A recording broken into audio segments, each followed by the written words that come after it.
hablamos de 4 mundiales, hoy es la idea en principio hablar del 5º mundial que se realizó en Suiza en el año 1954.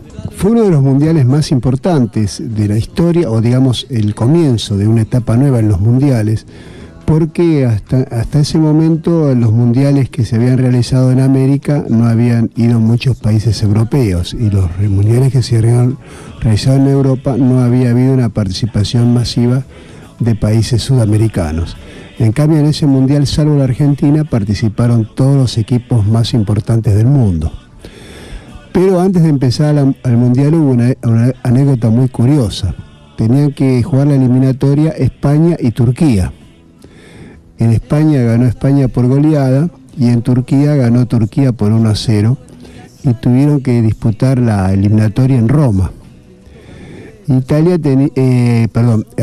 tenía un gran jugador, uno de los mejores jugadores que ha tenido en su historia, que inclusive después fue muchos años técnico de la selección española, y que donde juega hoy el Barcelona se hizo por él, porque llevaba tanta gente a verlo, iba tantos espectadores a verlos, que tuvieron que hacer un estadio más grande. Entonces el Nou Camp se hizo por este jugador, que es Ladislao Kubala, que un año antes había venido a la Argentina y había causado sensación, pero había sido tratado muy rudamente por Del Hacha y había jugado media hora nada más.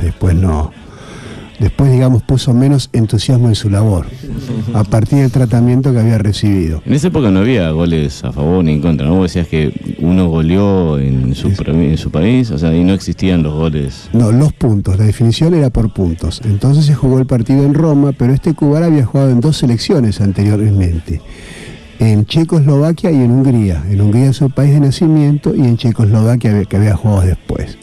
Y ya había jugado en España, pero en ese partido era el hombre clave. Entonces, muy poquito antes de comenzar el encuentro, llegó un telegrama de la FIFA, en la cual le decía que si jugaba él, España iba a perder los puntos. Luego de arduas deliberaciones, la delegación española se decidió no incluirlo. El partido terminó empatado, y un chiquito italiano sacó un papelito que decía Turquía, y se clasificó Turquía para el Mundial. Pero resulta que ese telegrama nunca había existido. Era un telegrama que diríamos ahora trucho. Falso. Interesante. Y se clasificó entonces Turquía para el Mundial y no España. Esa fue la anécdota. Bien. Empieza el campeonato también con la reaparición de Alemania, que en 1950 no había concurrido porque le habían impedido la guerra, y en este Mundial vuelve a las lides. Y se hace un nuevo sistema, porque ustedes, si están siguiendo la hilación, en todos los mundiales hubo sistemas distintos. Esta vez hubo 4 zonas de cada equipo, pero hubo cabeza de serie. En cada zona había 2 cabezas de serie y no jugaban entre ellos. Entonces jugaban 2 partidos cada uno, con teóricamente los adversarios más débiles, digamos, y fue una zona que en una de ellas se toparon Alemania y Hungría. A Hungría le tocaba jugar, eran en esa zona cabeza de serie Turquía y Hungría. Entonces Alemania tuvo que jugar con Hungría. El técnico alemán, que yo hablé ya la otra vez era del 38, cuando el tema del jugador famoso, el hombre de papel, el austríaco, Sindelar, era Sepp Herberger. Entonces en el partido contra Alemania puso suplentes, buscando después el desempate con Turquía para llegar a la otra zona. Alemania le ganó 8-3 ese partido, pero los alemanes tenían una misión: lastimar al mejor jugador húngaro, que era Ferenc Puskás, y lo eliminaron por el resto del campeonato. Además faltaron jugadores titulares a Alemania en ese partido. Sí, reservó jugadores. Igual la cantidad de goles que había en esa época sigue siendo infernal, ¿eh? Impresionante. Pero Alemania y Hungría tenía un gran equipo, venía invicto de hacía 5 años, siguió después de ese mundial 2 años más invicto, hasta que vino la revolución del 56, que el equipo se desmembró, y había ganado a Inglaterra 7-1 en Hungría y 6-3 en Wembley, que implementado inclusive un nuevo sistema táctico que revolucionó el fútbol, porque en esa década, en la década del 30, los ingleses habían inventado el hombre policía. El hombre policía era el 5, que jugaba acá de número 5, que estaba encargado de marcar al 9 contrario. O sea, la única misión en en el partido era marcar al hombre, por eso se llamaba el hombre policía. Que hace Hungría, retrasa el número 9, que era Inehuti, un gran jugador, y pone como hombres de área al 8, que era Sandor Kocsis, cabecita de oro, que fue el goleador del Mundial con 11 goles, y después ya de muy veterano también tuvo una gran trayectoria en el Barcelona de España, y Puskás. Entonces el hombre policía salía del área, se producían los claros y estos definían por amplio margen los partidos. Prácticamente hubo muy pocas sorpresas y los equipos favoritos se clasificaron para la próxima ronda, con la excepción de Italia, que también fue eliminado en primer ronda de este campeonato mundial. Para la segunda ronda hubo, cuando pasaban los cuartos de final, de vuelta era el sistema de eliminación a partido. El que ganaba el partido pasaba y el que perdía quedaba eliminado.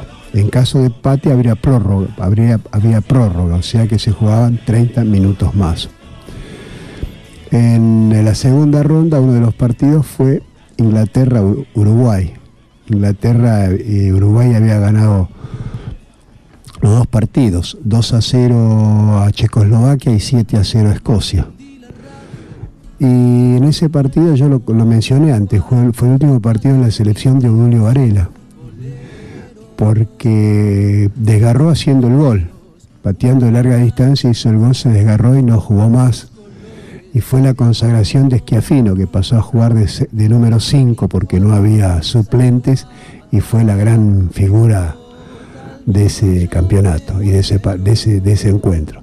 Inclusive Uruguay tenía una gran cantidad de italianos que le iban a ver y le iban a alentar, porque claro, Schiaffino había sido vendido ahí al Milan y después de ese mundial se incorporaba al